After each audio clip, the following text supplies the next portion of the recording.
There will be an international treaty prohibiting nuclear weapons. And for anyone, no matter if they like the ban treaty or not, who wants nuclear weapons to be eliminated eventually, there has to be a prohibition. And that's coming now. Whether you like it or not, there's not going to be another ban on nuclear weapons. This is it. That's the voice of Beatrice Fihn, Executive Director of ICAN, the international campaign to abolish nuclear weapons. She's today's guest on Press the Button, a Plowshares Fund podcast dedicated to nuclear policy and national security. And now, here are your co-hosts, Michelle Dover and Tom Kalina. Welcome back to Press the Button and the beginning of October. And Michelle, what an October this is starting out to be. Of course, President Trump is in the hospital with COVID-19, and he brought the football with him, which means he maintains nuclear launch authority. There's really no way that his decision-making abilities are not being impaired by COVID and the treatment that he is undergoing. So I would say certainly that he should be transferring his nuclear authority to the vice president.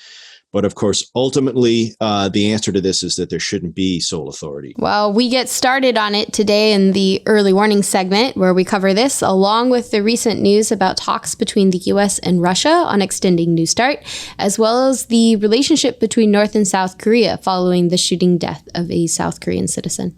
After that, I sit down with Beatrice Fihn, Executive Director of the International Campaign to Abolish Nuclear Weapons.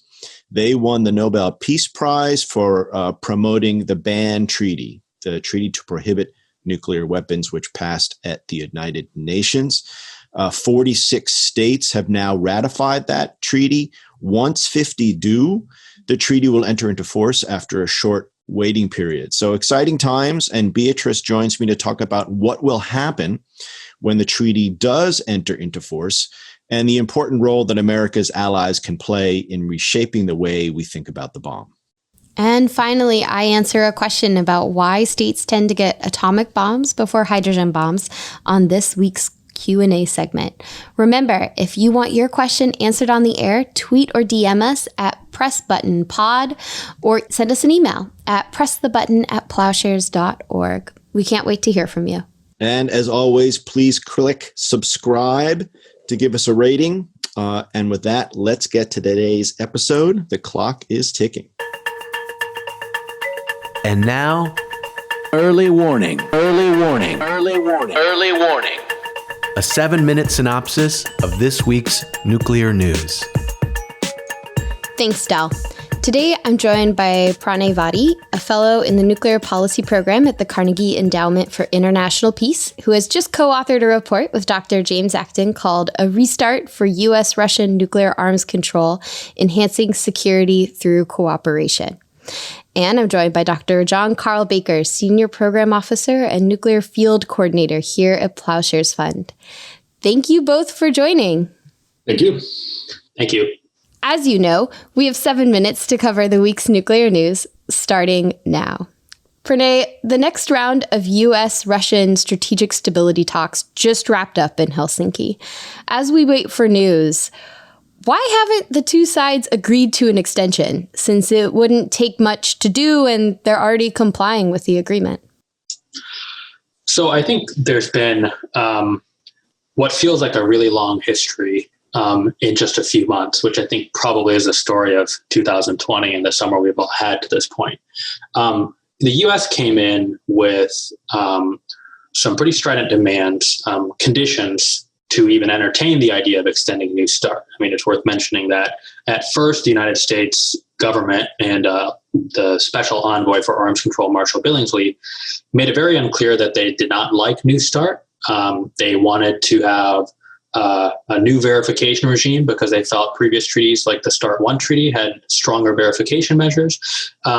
They are really amping up the threat posed by China's nuclear program and nuclear expansion, and wanted China to be part of any arms control dialogue, and wanted to constrain Russia's non-strategic nuclear weapons arsenal, which is this objective that Democrats and Republicans alike have shared for a very long time. as Russia has more non-strategic nuclear weapons than the United States.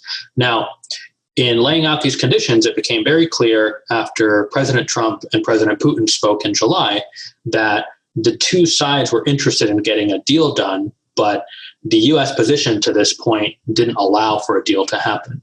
The Russians have been very clear they want a clean New START extension. So what needs to happen is the U.S. position needs to water down somewhat. They need to avoid making preconditions. They need to accept something less than what Billingsley originally laid out. It's interesting that Billingsley, in his meetings in August, apparently has dropped off the condition that China be part of any negotiation. I personally take it as a sign that the two sides are progressing. I think in reality, what that means is the U.S. has dropped its existing conditions, which are we need to agree that the next treaty become something that can include China, and the next treaty needs to cover all warheads and have stronger verification measures. My guess is that the U.S. is going to get some kind of framework with the Russians, sort of the glass half full approach, if you will, is they get some framework with the Russians and then eventually get an agreement to extend New START for a period of time. I guess we kind of have to see what happens after today's meeting, but that's my optimistic outlook. But to this point, it's really been the U.S. position that has prevented New START extension. Let's continue to live in that optimistic world for a moment. Let's say there is an extension for New START. What would be important then for a follow-on agreement, which subject of your new report? No, thank you. And I had a lot of fun working with my colleague, James Acton, on this paper. We really wanted to set aside the current political dispute, whether it's the left-right dispute here in Washington or the U.S.-Russia dispute geopolitically. We think that New START, for the most part, has worked. Both sides have benefited from it. Both sides have enhanced their own national security as a result of it. And so we want to be able to apply the good things about New START moving forward. We just have to acknowledge that new things have happened in the past 10 years. You know, Vladimir Putin publicized the creation of these new Russian strategic nuclear delivery systems. The United States is in the middle of a large nuclear modernization program for its own delivery systems and warheads, as well as the underlying infrastructure. So we think in a New START follow-on agreement, we should take account of a little bit of line blurring between conventional long-range delivery systems and nuclear delivery systems. So you have new boost glide systems that have very long range, that are really maneuverable. Russia has released one called the Avangard, which is nuclear armed. The US is going to produce air, sea, and land-based boost glide systems in the coming years that are all conventional. So both sides are putting out new things that need to be controlled. And we just want to ensure that a follow-on agreement can control those types of weapons, in addition to the vast majority of US and Russian nuclear weapons, which are based on these strategic delivery systems that New START covers. John Carl, switching gears, last week South Korean President Moon Jae-in again called for a formal end to the Korean War when he addressed the UN General Assembly.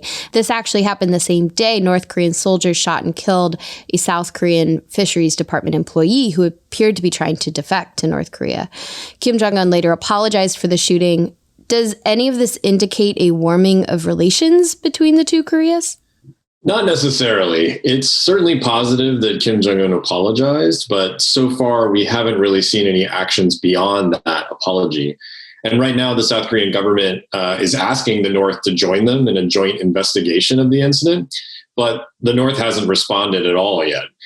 Moon's trying to get some traction on his inter-Korean initiatives, and he sees this is a thing that could be potentially inflammatory, but he's trying to spin it into something that could actually be an occasion for inter-Korean cooperation. But without any sort of agreement from the North, it's unlikely to go anywhere. And I know we're approaching our 7 minutes, but I think it's really important to cover this topic.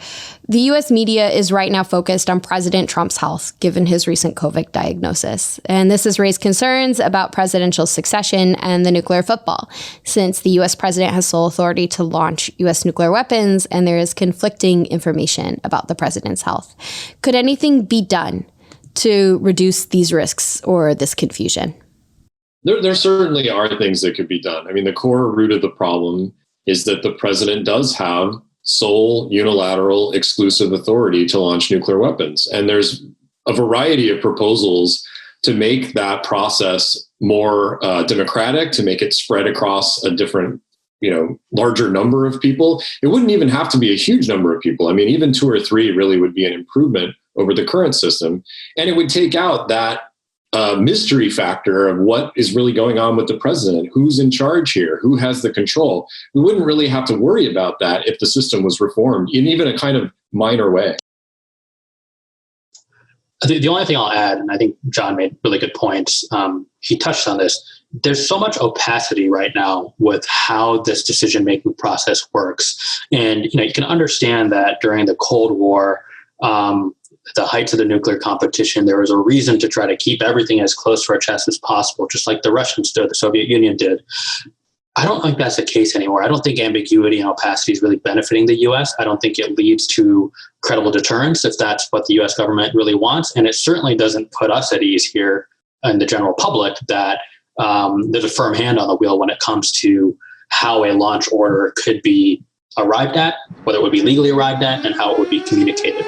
Pranay, John Carl, thank you so much for joining.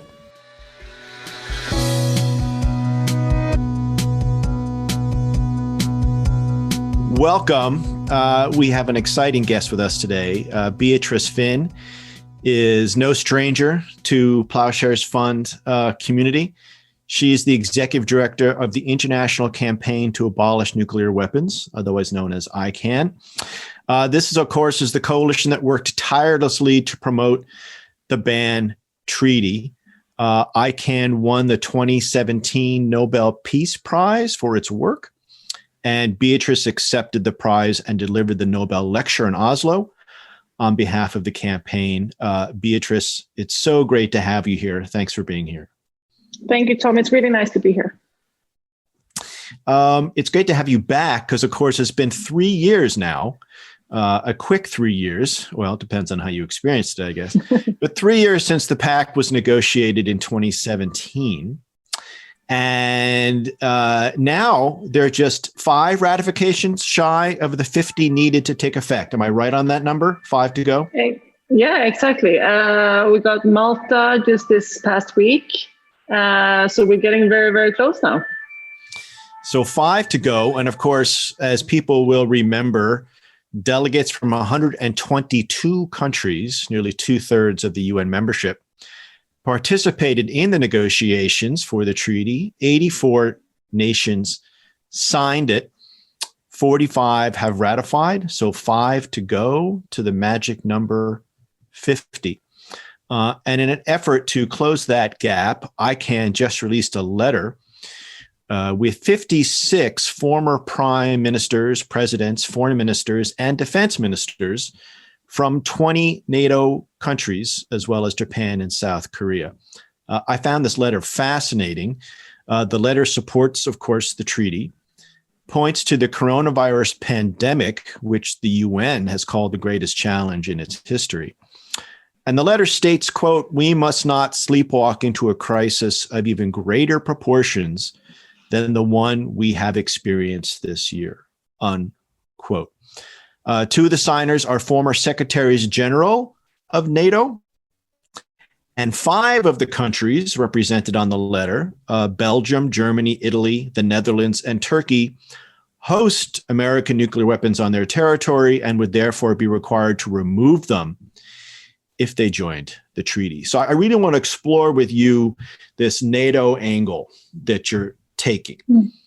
Because, of course, the letter focuses on the umbrella states, the states with U.S. nuclear security guarantee, and the states that actually host U.S. nuclear weapons.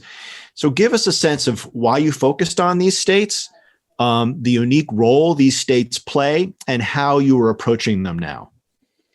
Well, I think, we're so used to talking about the nuclear armed states, the 9 countries with nuclear weapons. And we forget that there's a whole group of countries around them kind of protecting and upholding nuclear weapons.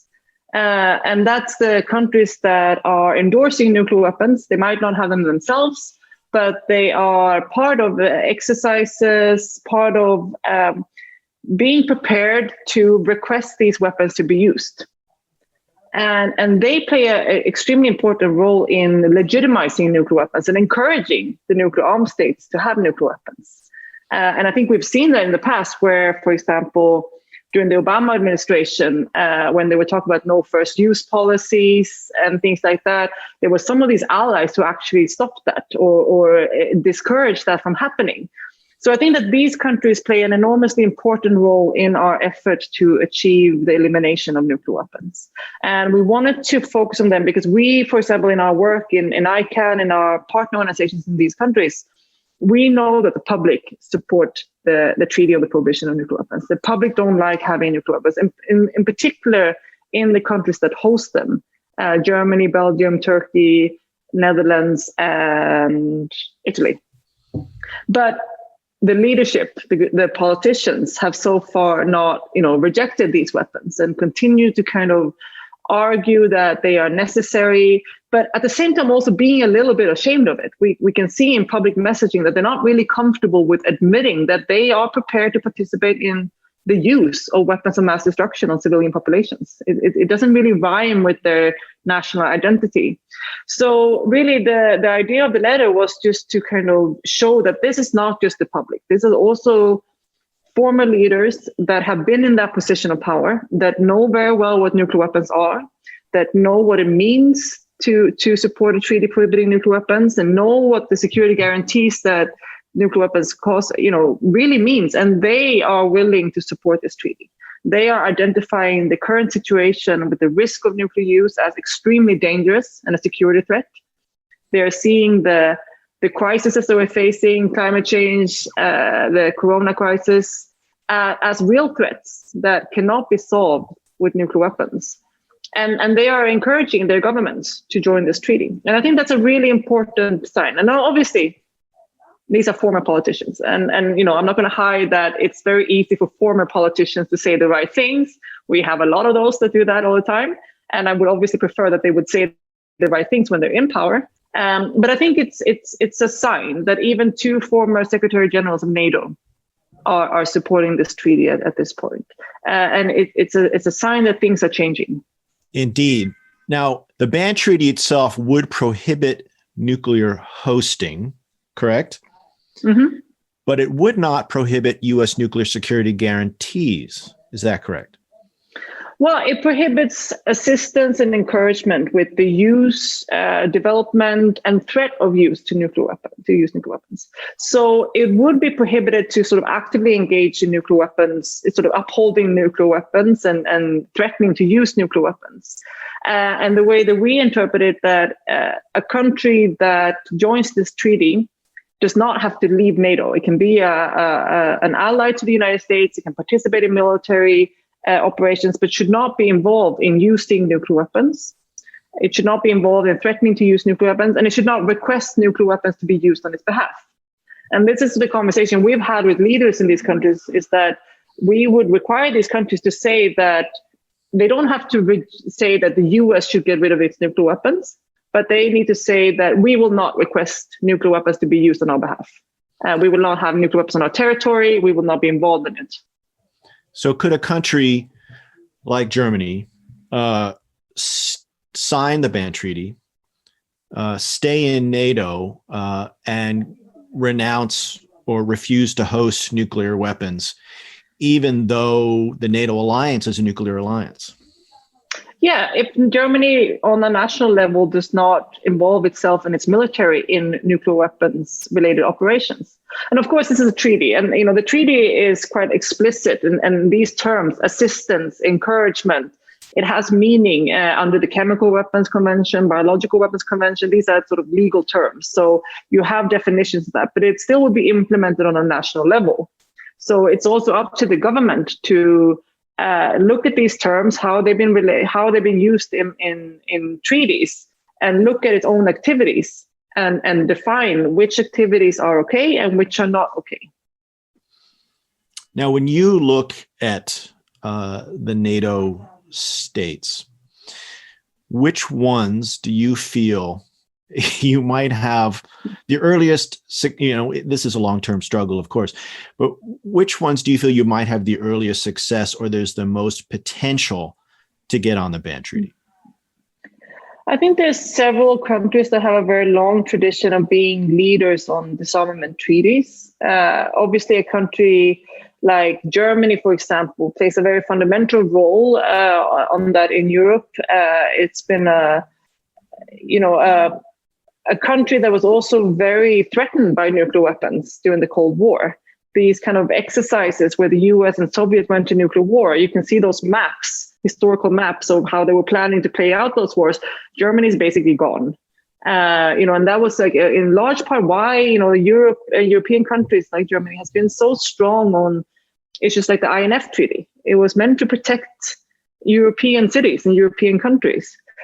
So Germany is a country with a strong tradition of support for nuclear disarmament. We see very consistent polling amongst the public, and we see a lot of politicians that are very supportive of it. You also have a country like Netherlands, which was the only NATO country that participated in the negotiations of the TPNW, because their parliament instructed them to participate in these negotiations. We've seen in Belgium, we had a vote earlier, I think it was January, it feels like ages ago. I think it was January 2020. It could have been 2 years ago. What do I know about? Feels like another lifetime. Where there was a vote in the Belgian parliament about removing the nuclear weapons from Belgian territory and joining the ban treaty. And it was very narrowly defeated. We were actually surprised about the level of support. We did not think that we would get that close, actually.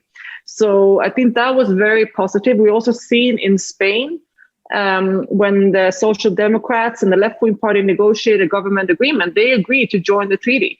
And, in the turmoil domestically, that government agreement fell through within a couple of months, and a new election was called, so it never played out. But there's a lot of support there as well in Spain, from a lot of things. You have a country like Norway. Norway was part of the humanitarian initiative during a Labour government and set up the first conference that led to the ban treaty. And, since then, a conservative government has ruled for 8 years now. But we are very hopeful and expecting that a change in government there could also have a very kind of progressive policy on disarmament, on humanitarian disarmament. That's their tradition. You have a country like Iceland, for example, that also has a prime minister that's an outspoken supporter of the Treaty on the Prohibition of Nuclear Weapons. It's again a coalition government, as in many European governments, which makes it always part of negotiations. But I think that there's a lot of potential in several NATO states. What we do know is that even the leadership of some of these are very closely watching each other. And seeing what others are doing. And I think it might, as in life, it might be scary to be the first one. And we would either need someone very brave or a group of them together. Now, of course, you don't need NATO states to get to the magic number of 50. The 5 additional ratifications could come from anywhere. How, not to put you on the spot, but how soon do you expect that to happen to get to 50? You know what? It can happen quite soon. We know that there are several countries that are extremely close to ratifying the treaty. But again, when they say extremely close, it might not mean the same thing to them as to ICANN. Governments work on different timelines than we do. But I think that we can see definitely a speeding up of the last 5. And we're hoping to actually get a group of them together to bring this treaty into force as a group in the coming 2 months, really, we're hoping. Obviously, that there's no guarantees, and we'll see how the corona crisis plays out in terms of shutdowns, in terms of what the governments need to prioritize. It's not always easy to get them to focus on this issue. But we have definitely seen an increasing excitement throughout the summer with the 75th anniversary of Hiroshima and Nagasaki. And we know that there are at least 10 governments that say that they want to be among the 51st and are trying to sort of race through their national processes and get all of the bureaucracy in place in order to be part of that group. So possibly entry into force this calendar year? Well, we reached the 50 this year. According to the treaty, the entry into force is 90 days after the 50th ratification formally. So that will hopefully be early 2021. in that way in the first quarter of 2021. The decision to get it entered into force will hopefully come this year. Now, once the treaty comes into force, whenever that may happen, how does that change things from your perspective? How does that change the importance of the treaty, the impact of the treaty, and how does it change your strategy going forward? I think, to be completely honest, it's a bit sort of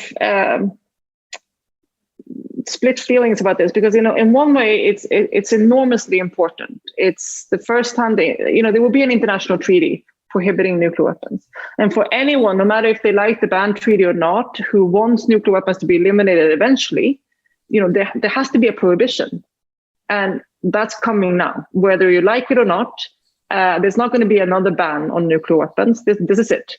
It's going to be part of the international legal framework. It's going to sit next to the prohibitions on chemical and biological weapons, kind of completing the trios of bans on weapons of mass destruction. So it's a hugely important event. And the fact that, if you look at how the world power kind of is structured, the way we structured it since World War II, with 5 permanent members in the Security Council, they all have nuclear weapons. It's sort of their favorite, power tool of, establishing the current world orders. The rest of the world is banning that now. I mean, it's a really big deal. And in particularly that, a lot of these countries are former colonies, countries that have been sort of in many ways oppressed by those countries. But at the same time, of course, international law doesn't just, there's nothing magic that will happen on that day. This is treaties and international norms are extremely long-term issues, and they change behavior over time, not instantly. So, while it's extremely important and we are, so excited, I think it's also important that we kind of don't overstate the kind of dramatic impact that will happen. It won't be a sudden shift in countries outside the treaty either, even though we obviously want to see that. But this is really, if you think about from the first use of chemical weapons in World War I, it took, I think, 81 or 82 years for the treaty that bans chemical weapons and eliminates them to enter into force. And now we have 75 years since Hiroshima and Nagasaki. These are long processes. And we know that the elimination is still far off from nuclear weapons.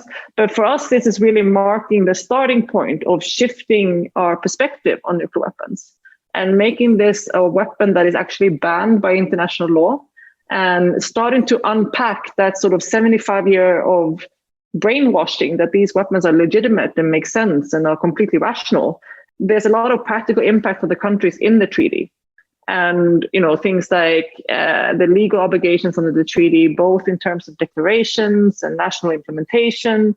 We are going to do a lot of work on victim assistance, environmental remediation, which is a legally binding obligation in this treaty.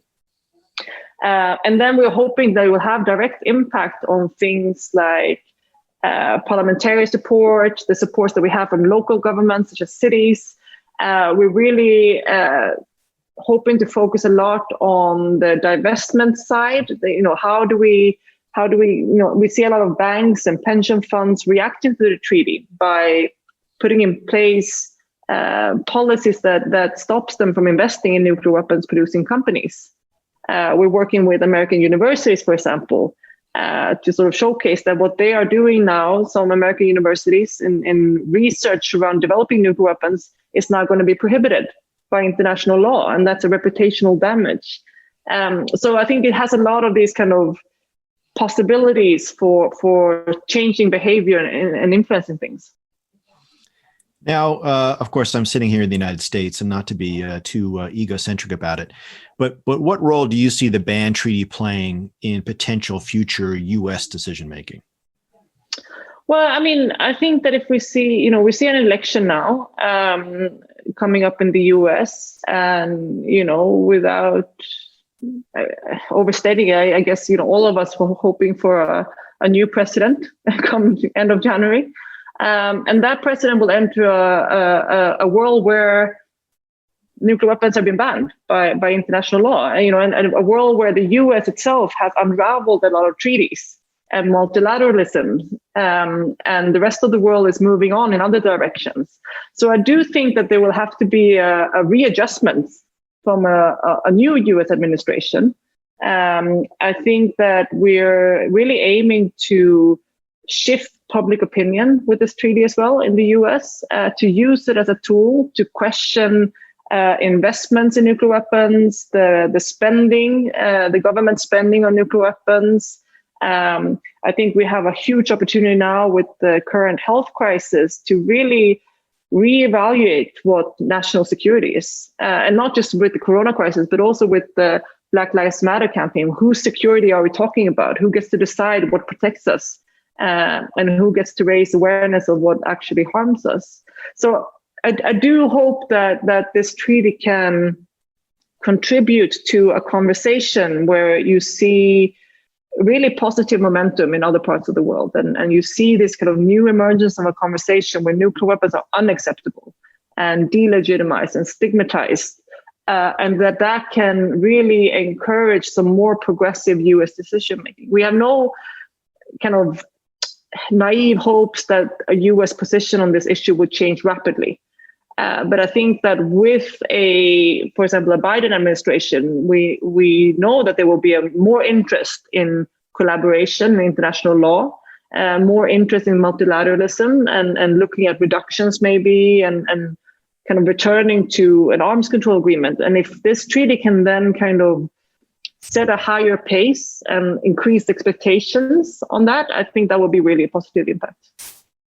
Now, there's also the prospect here that the treaty could potentially be enforced before the next review conference, the 50th anniversary of the Non-Proliferation Treaty.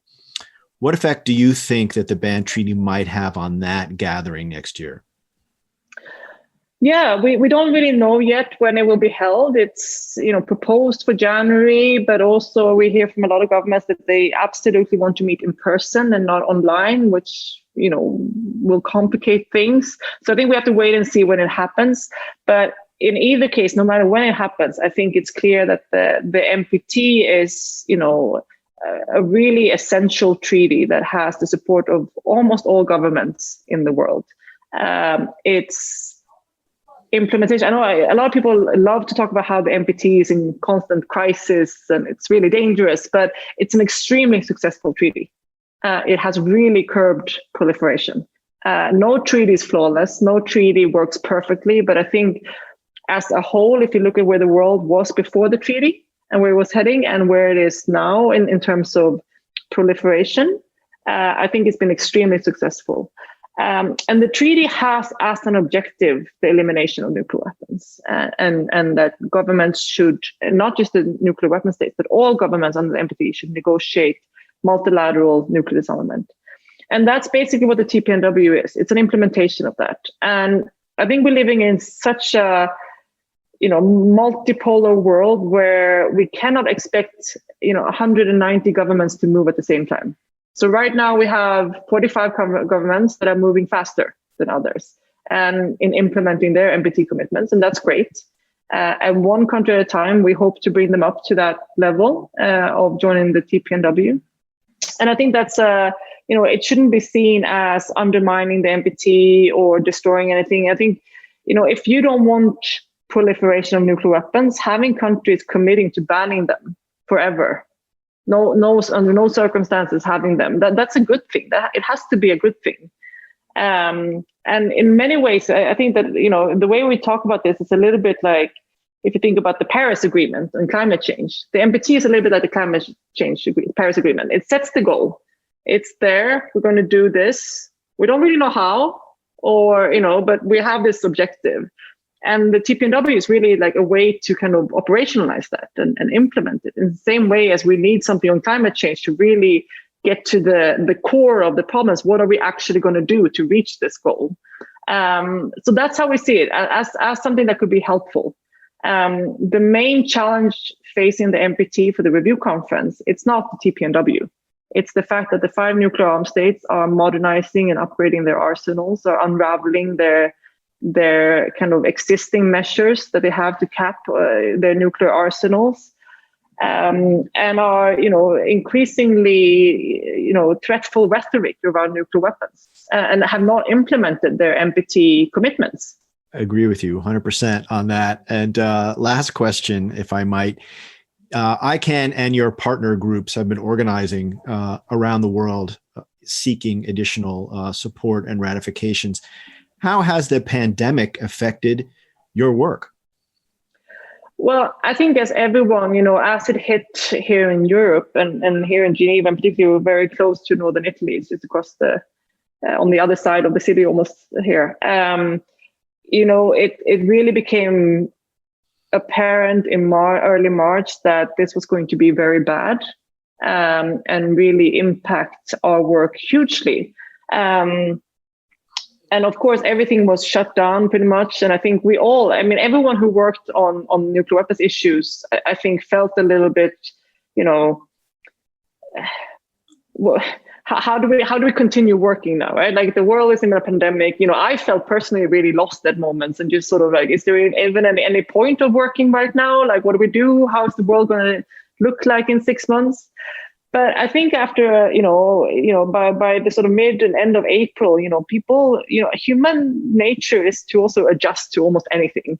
And we also saw, of course, immediately governments shutting down.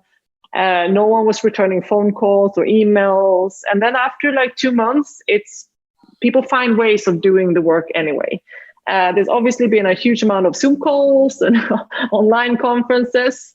But I think it's really, people have discovered new ways of working and trying to come up with kind of solutions to continue to moving forward. Life has to go on under, and you see that in any kind of crisis situation is that, somehow life continues and you kind of have to adjust to it.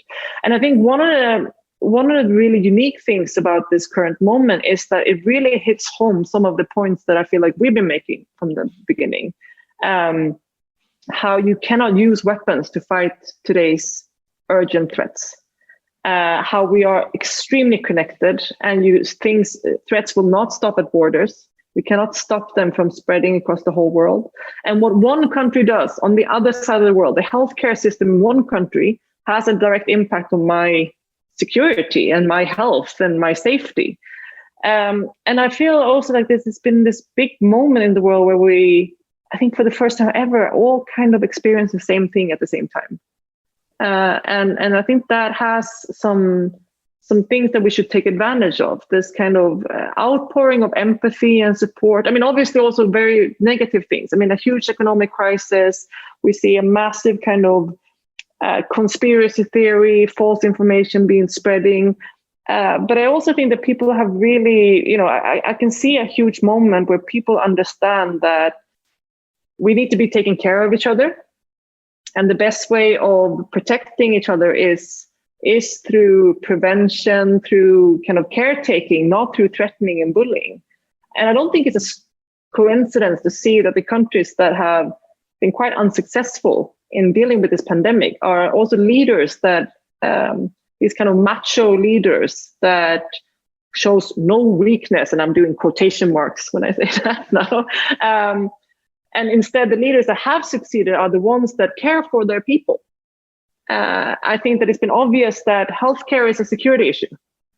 And with climate change, that is just going to increase.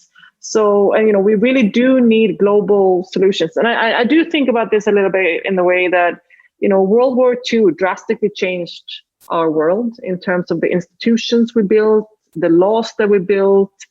And maybe this pandemic, if we take it, if we really decide to, we can make this one of those turning points in the world where we have a huge crisis and then we build institutions and mechanisms to get through that.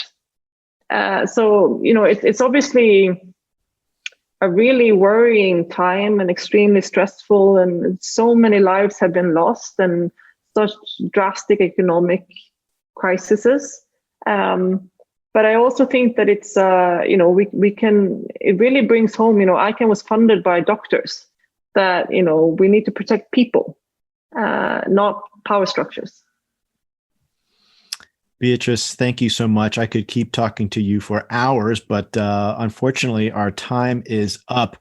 I think I can speak on behalf of Plowshares in saying that we see the ban treaty as a ray of hope in an otherwise really bleak year. So thank you so much for your tireless efforts in moving this issue forward to a point now where we really are on the verge of having the treaty come into force, which is just so exciting. Beatrice, thank you so much for being here. Thank you for all of your work, and I really wish you the best. Thank you so much.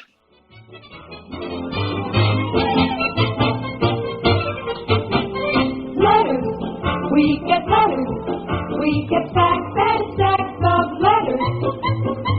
And now, everyone's favorite nuclear question and answer segment. This week's question was sent to us by Mayor John from Pennsylvania. Mayor John asks, why do countries tend to get atomic bombs first and not just jump straight to hydrogen bombs? Aren't hydrogen bombs more powerful?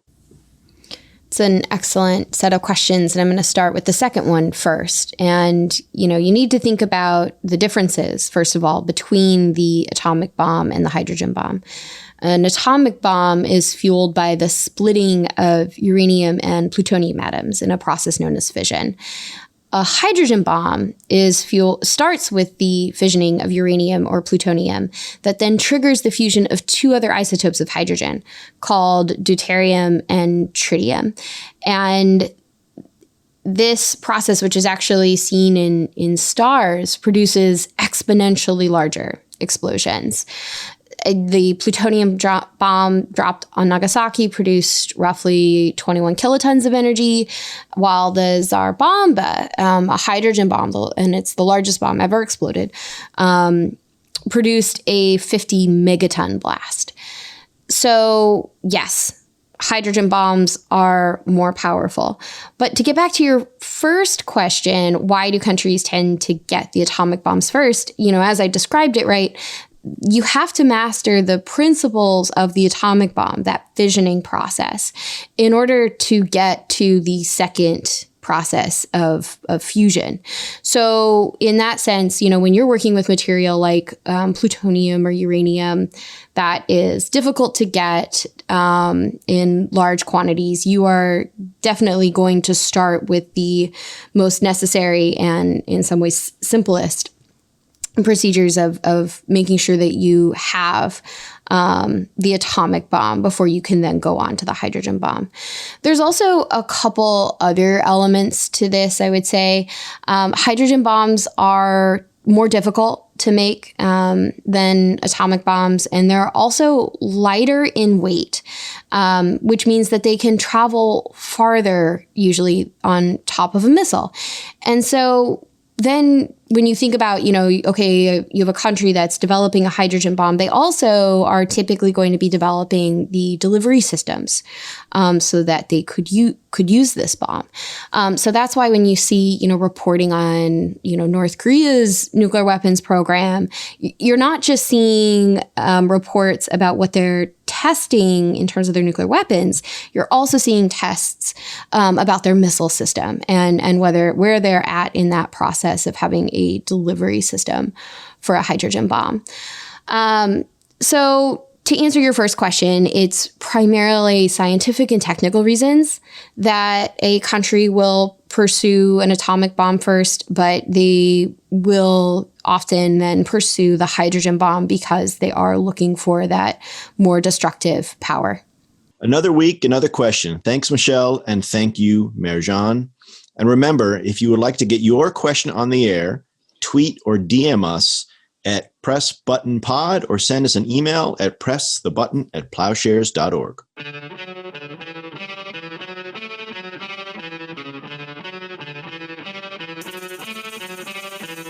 Thanks for listening to Press the Button. This podcast is produced by Delphine Vigil, Zach Brown, Derek Zender, and Will Lowry. Sound design by Derek Zender. Audio engineering by Derek Zender and Will Lowry. Our theme song is by Lyricsborn and the Poets of Rhythm, sampled with kind permission. Additional music by San Francisco-based bands 17 Evergreen and the Society of Rockets. To continue the dialogue and support our work, visit plowshares.org.